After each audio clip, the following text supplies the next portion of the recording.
Welcome to episode number 59 of the Debt Free Dad podcast. So, what habits do you need to become a millionaire, or say somebody who is wealthy? Now, we don't talk about this topic all that often on this show, but when I first started on my journey to financial freedom, I was shocked to find out what these habits were. And today we're going to be sharing 7 secret, we say secret delicately, right, habits of millionaires. And the best part is everybody can immediately start using these in your own life today. Stay tuned. Welcome to the Debt Free Dad podcast, where we're helping normal, everyday people learn how to save money and kick debt so they can live a happier and stress-free life. Now here's your host, Debt Free Dad, Brad Nelson. Hey, how's everyone doing today? You can find me on Facebook, Pinterest, YouTube, and Instagram. Just search Brad Nelson, Debt Free Dad. And we would love to connect with you on one of those social platforms. And we just want to welcome you guys to today's show. So Ryan and Amber, it feels like a while we've been recording this podcast, but it's actually been a couple weeks since we've all gotten a chance to meet. So it's good to see you guys. But first, when you guys hear this millionaire or this word wealthy, like, first of all, did either one of you ever, like, what was your first kind of thought behind those words? Like, maybe as a young adult or as you became an adult and you thought of that stuff, like, what did it mean to you if you were going to be that? And versus, like, right now where you're at today, like, what are the differences for you guys? I'd be like, impossible. I need to be, like, famous and wealthy. I was for sure going to be a millionaire when I was a young teen. You know, for sure. I mean, no problem. I'll be a millionaire. But no, I mean, as I got older, I mean, I think accumulating stuff and money was like a driving factor. So, I mean, I think it was, you know, I think I wanted to live the millionaire lifestyle, or at least what you think is the millionaire lifestyle, but, you know, kind of on a much less of a budget. Yeah, but I wanted it to look like I was a millionaire.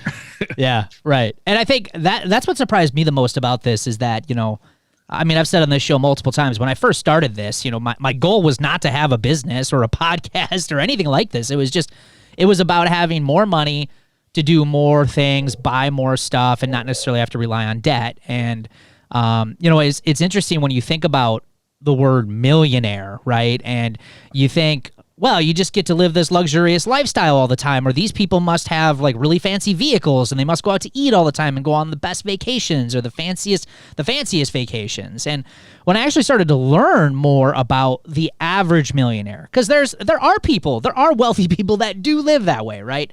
But the overall majority of them, based on studies, and we're going to be talking about one specific one here in today's show, shows that is not the average millionaire. That's not the lifestyle that they live. And one of the best books that I've read, and I'm going to recommend it to everyone who's listening to this. If you have not read this, please check it out. There's actually 2 of them. I'm reading the second one because I haven't read it yet.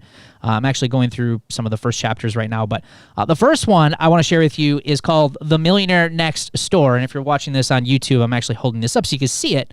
But this book is actually written by Thomas Stanley and William Danko. And they actually came out with this book back in the late 90s, early 2000s-ish. And they've done a couple of updates with it, but what was interesting about this book is that it was a 20-year study on millionaires. Like, what makes millionaires millionaires? And I just want to read one of my favorite paragraphs from this book, and this is how they kind of like kick this book off. It says, 20 years ago, we began studying how people become wealthy. Initially, we did it just as you imagined, by surveying people in so-called upscale neighborhoods across the country. In time, we discovered something odd. Many people who live in expensive homes and drive luxury cars do not actually have much wealth. Then he says, we discovered something even odder. Many people who have a great deal of wealth do not even live in upscale neighborhoods. and seriously, that is the statement for the book itself. That's what they were finding. It was interesting. I remember reading some other parts in this book, and they said that, you know, they would bring in millionaires to interview them and talk to them, and they would bring in like food like food they would think that millionaires would eat, things like high class food, like lobster, or seafood, and, maybe nicer wines and champagnes. And most millionaires, when they got there, they didn't touch any of that stuff because it wasn't what they did. It wasn't what they ate. It wasn't the lifestyle that they lived.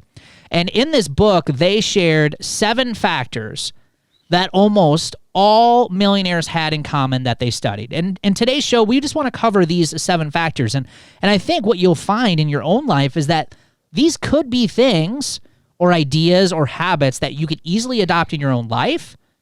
And maybe they don't necessarily make you a millionaire or ultra wealthy, but I can guarantee you that they are definitely going to improve your finances and your overall lifestyle for sure.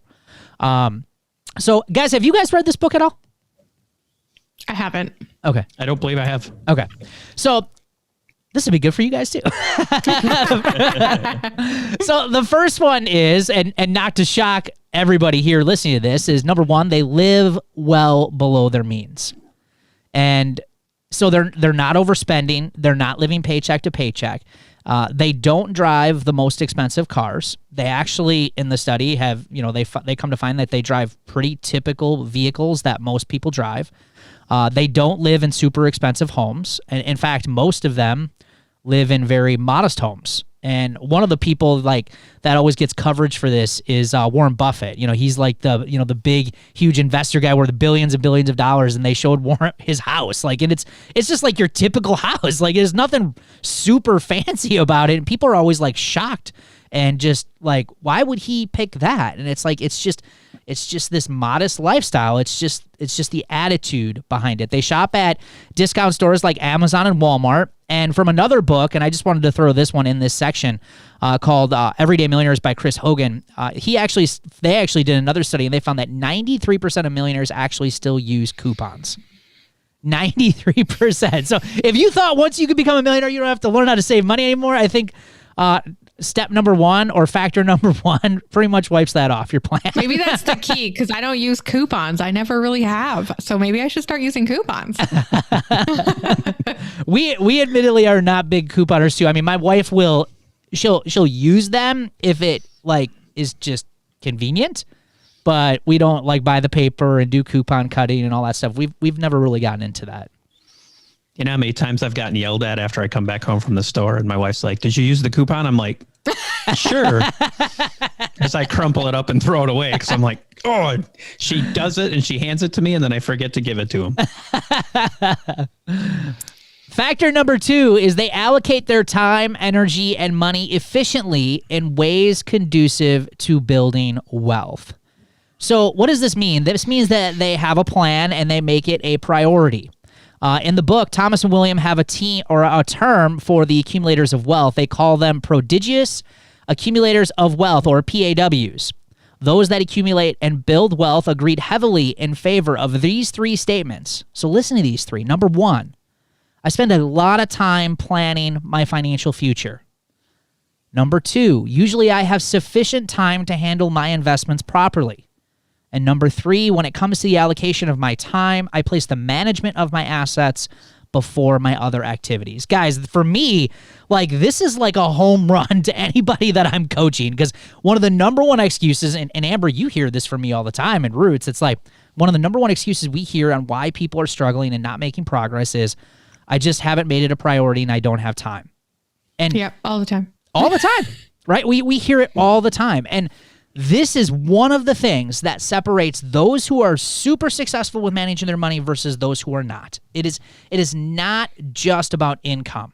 It is just that these people have just made their finances, the management of their finances, a priority. And I used to be one of those people, in my 20s and even in my early 30s. I never made my finances really a priority in my life. And of course, I was broke. But once I started to actually really focus on this stuff and learn about it and pay attention, and even to this day, really manage our finances magically, right? My finances have improved and immensely. We're debt-free now. We're doing better than we've ever done before. And I think looking at this list that I'm going to share here today, I think this is the one that I can pinpoint on for sure, at least for us.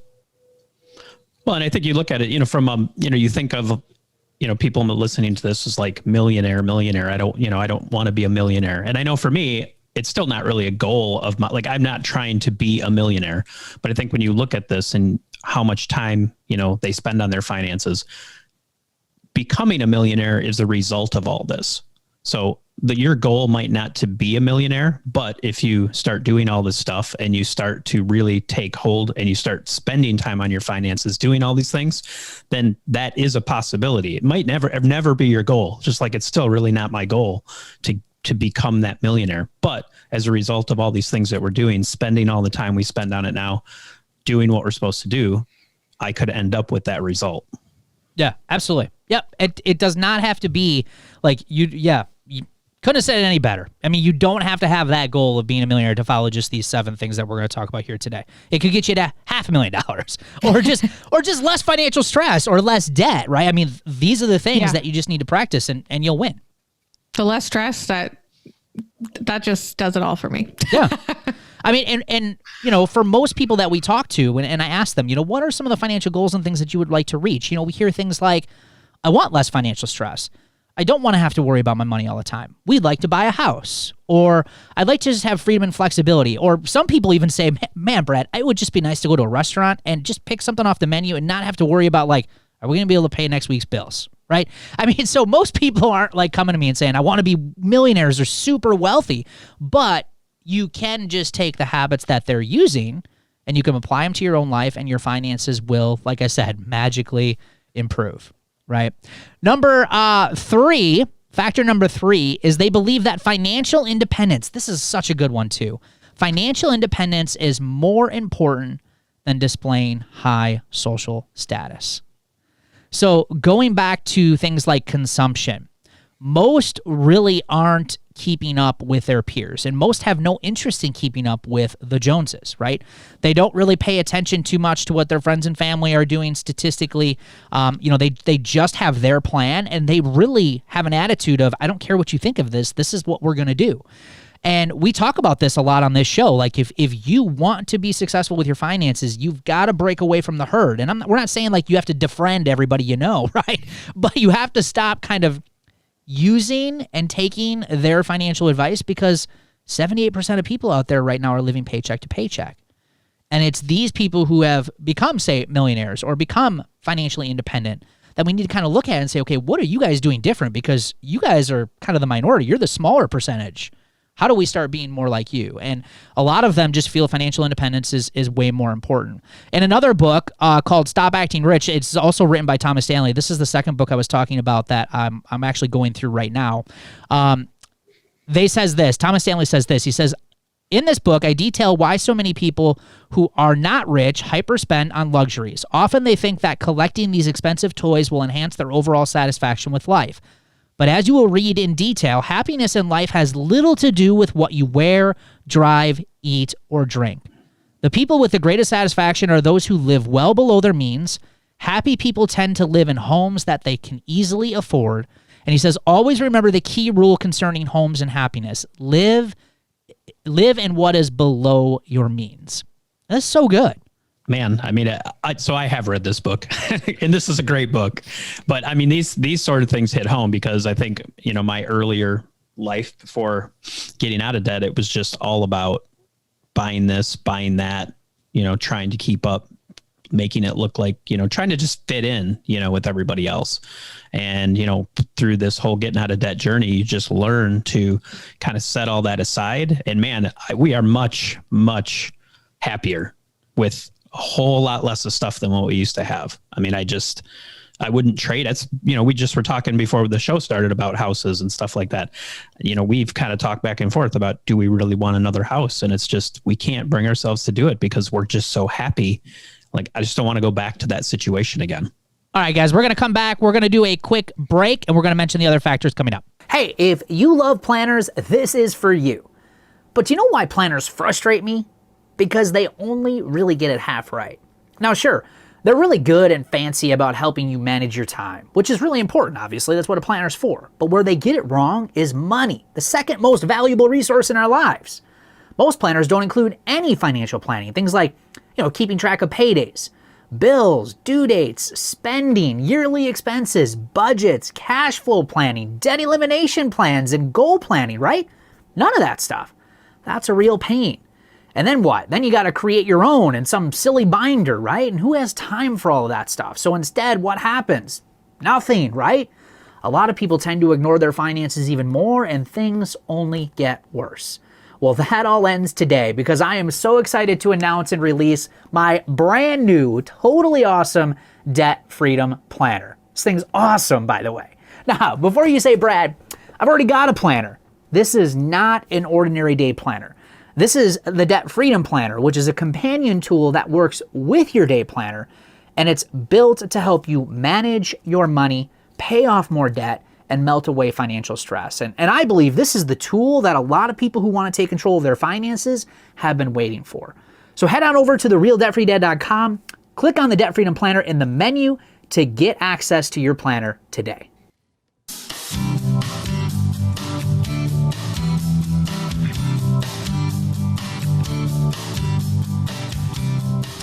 Hey guys, we are back. Today we are talking about 7 factors or habits of millionaires. And to kick off this next one, this is actually number 4 and 5. The first one of this is their parents did not provide economic outpatient care. And what does that mean? That means that the majority of people who become millionaires or become wealthy, the majority of them, it didn't happen because they inherited the money, right? Most millionaires are first generation, meaning that they made it there on their own without their parents or without a relative's help, all right? The second part of that is their adult children are economically self-sufficient, meaning that millionaires, and we talk about this a lot on this show, the way you handle your money is likely going to eventually become the way that your kids handle their money. And not that you're teaching them bad financial habits on purpose, but most of behavior is learned by mimicking. And if they've had 18 years of watching you handle your money, and if it hasn't been very good, I mean, there isn't a lot of cases where they're going to take a lot of those habits because it's just what they've seen. It's what they know. In fact, time and time again, I have people come to me who are struggling and saying, Brad, no one's ever taught me how to properly budget or save for an emergency fund or do the stuff that you're talking about here. Like, I was just kind of always taught, like, you're going to have debt, not to save. You only live once. Spend while you got the money, right? It was just, there's a lot of those habits. So again, when you're looking at some of these millionaire habits, their parents didn't make them wealthy, but they're also passing on a lot of the characteristics and some of the habits to their children as well. For us, this is very important for us. I mean, I feel like a duty now to kind of pass these lessons that I've learned on to, our kids. And, as I've helped do this podcast, it's one of the things, just how do we get this message out? Like we've learned all this stuff. So how now do we pass on this knowledge to people who, and make it okay to stand up and say, yeah, I kind of screwed up and I've done a lot of wrong things with money. We all have, I have, and I think now it's, seeing my son go through college now, paying cash for it. My daughter, who's got a healthy savings account, getting ready to go to college, she's going to pay cash for it. To him starting a Roth IRA and wanting to start that at 20 years old and starting to ask, okay, what do I have to save to get here and make this money and show him? Man, it's priceless what I've learned and been able to pass on to them. Nobody ever sat down with me when I was that age, to do that. Yep, it's huge. Some of the best wisdom. It's important. It's important just to talk to them. My daughter just messaged me and she's like, hey, can I get more budget forms? I was like, yeah, I'll give you some more. But it's important because she never would have called us 4 years ago for that. Yeah. Never. Yeah. And we see it all the time. Like if and not only just from the kids, but also from, I just had some people on for a future episode that we got coming up. I interviewed a couple days ago and they said that, other people in their family are now asking them, their parents are asking them for help, right? So yeah, we see this all the time. So yeah, passing on financial wisdom, whether it's to your kids or people who are willing to accept help is a fantastic thing. Next one is they are proficient in targeting market opportunities. So most tend to see opportunities where others don't. They have a more, I guess, they're opportunists. Like they look for opportunities, not only just necessarily to say make extra money, but maybe investments, things like that, right? And if you think about this, just look at some of the big businesses that are out there. Look at some of the big ones. Like you think of like Facebook, you think of Amazon, you think of Apple, right? You think of some of these big companies that are now in existence. A lot of these started in just like someone's garage, right? Someone's room. And they saw a need, they saw an opportunity, and they took advantage of it. And in some of those cases, that's where they're taking some of their risks. They're opening up businesses and they're doing things that are going to help them grow their income and be eventually able to grow their investments as well. Well, even investing as well. I mean, when you are financially free and you don't have debt, imagine if you had $1,000 or a few $1,000s and you invested in something like Amazon 20 years ago. That would be worth a significant amount of money now. Yeah. And so you are allowed those opportunities when you don't have all the debt and the payments. You free up money that is like, hey, I see an opportunity. I'm going to try to take advantage of that. And you have the ability to do that then. Yeah. Well, I think you also open up yourself the opportunity of just having the emotional energy to actually dream again. When you're living paycheck to paycheck and you don't have any money, money's just not a fun topic to talk about. And in a lot of cases, you ignore it as much as possible. When you actually start to win and a lot of that stress starts to melt away and you start to feel confident in your situation, a lot of that emotional energy that you used to spend wasting on, just worrying about money, you now can focus on, hey, what are some special talents and things that I could do to help fix a problem? Like for me, I'll use me as my example. Like I never imagined running a business like this ever in my mind. I never, if you would have said I would have been doing this, I would have laughed in your face, right? But here I found like, hey, I've been able to help people with this. Like maybe this is something that we could do. And we took a risk and we didn't necessarily have to worry about money because we were debt free. And like, hey, here we are. Like this is a perfect example. And I think we live in one of the best times right now where anybody can start a business. I mean, there's so many different ways to start a business or to start making extra money or to work on a craft that you're really passionate about. So, again, once you start working your way out of debt, maybe new opportunities will open up to you and you can actually start doing some pretty cool stuff and probably stuff you never would have imagined that you've been able to do. Next one, and the last one, is they chose the right occupation. All right. So this is especially important, I think, especially if you got kids to start thinking about and working with them. But most millionaires who have good habits, they have a really good understanding of what their strengths and weaknesses are and where they could direct those strengths to help them make a decent living that's going to help them build wealth and reach that millionaire status. In fact, if you look at other studies that were done, millionaires aren't like all business owners. In fact, one of the other studies in Chris Hogan's book, Everyday Millionaires, I think they found one of the top 3 professions that became millionaires in their study was a teacher.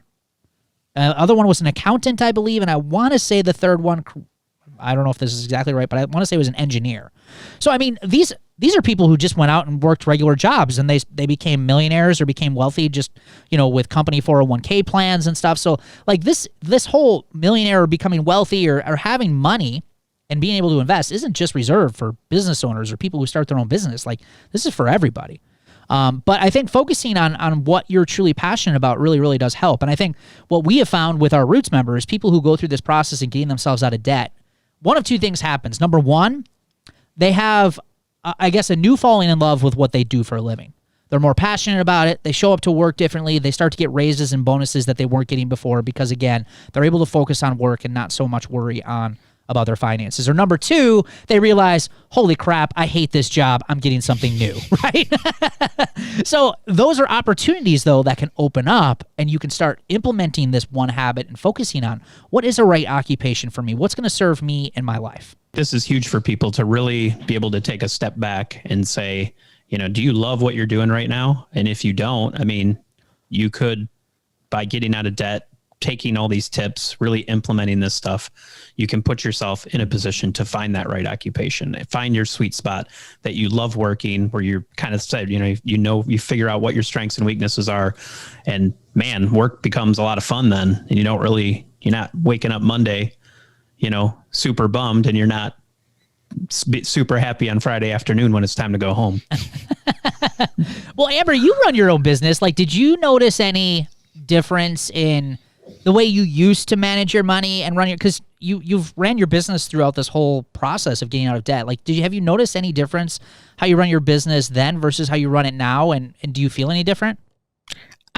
Yeah, before it was like a pressure to make certain sales to make sure I could pay my bills and to cover different things. Yeah. Now, and it's so funny because now it's just like, it's not as pressured. I don't feel as stressed about it, but I'm having the highest, profit that I've ever had. Yeah. Amazing how that works, It's right? crazy. Yeah. Yeah. Yeah. And I think that's interesting. See, you're someone who stuck with the job that you had and the business that you had. You didn't change. And I was someone who was like, nah, I'm going to do something different. Right. So I think quit that job. But it goes to show you that, if you practice these habits, practice a lot of stuff that we're talking about on the show, that you're going to open up yourself to the opportunity of being able to make new choices. And I think that's one of the coolest parts about financial freedom. So again, to wrap all these 7 points up is this. It's the good news is that anybody can implement these things. Anybody can start using these same habits that help millionaires or wealthy people become wealthy. Whether that's your ultimate goal or not, you can still use them to improve your personal finances, and you can get started today.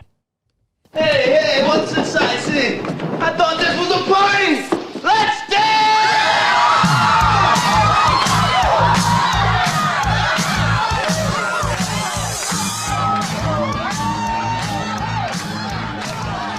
All right. That sound means it's time for the celebrations of the show. And today we're kicking it off with Sally and Ness. We sold another $470 worth of unused stuff. These guys have been crushing it. I don't know what they're sleeping on anymore. Oh my God. Seriously. It's like week in and week out. Sally and Nick are just selling everything. Listen to this. Sold the $470 worth of unused stuff, as well as we put $1,210 towards debt. They are just crushing it. I love it. Marissa Perez, we have completely cut out eating out this week. We are all caught up on bills, and I got a refund for an event that got canceled. Awesome. Great job. Michelle Moyer Love, I put all my tips from this week into bill envelopes instead of eating lunch out this week. And we only ate dinner out one time. And due to the eating change, my scale numbers went down also. So a double win. Yeah, absolutely. Absolutely. Great job. Rebecca Jones, I was able to get $1,000 into my emergency fund. That's such a huge and fun, exciting celebration. I love that. Congratulations to you, Rebecca. Francis Paul Chiazon, hubby and I bought a second property, a 2.74 acre vacant wooded lot to build a cottage on, and paid in cash. I've never felt more accomplished. Yeah. And what I love about Francis is that just 3-4 years ago, she started Roots. They are now completely debt free. And look at that. They just bought another piece of property with cash. That's how quickly things can start to happen and fall in place if you're just diligent. It's so exciting. Hey, thanks for hanging out with us here today. We love your feedback, and it also helps us grow our YouTube show. So please give us a like or leave us some honest feedback on this video. And if you want the latest from the show, obviously, be sure to hit that notification bell and subscribe to our channel. And for the latest resources, or if you want more information on how to kick debt and financial stress, please be sure to check out the links in this video or head over to therealdebtfreedad.com. We'll see you guys on an upcoming show. Take care.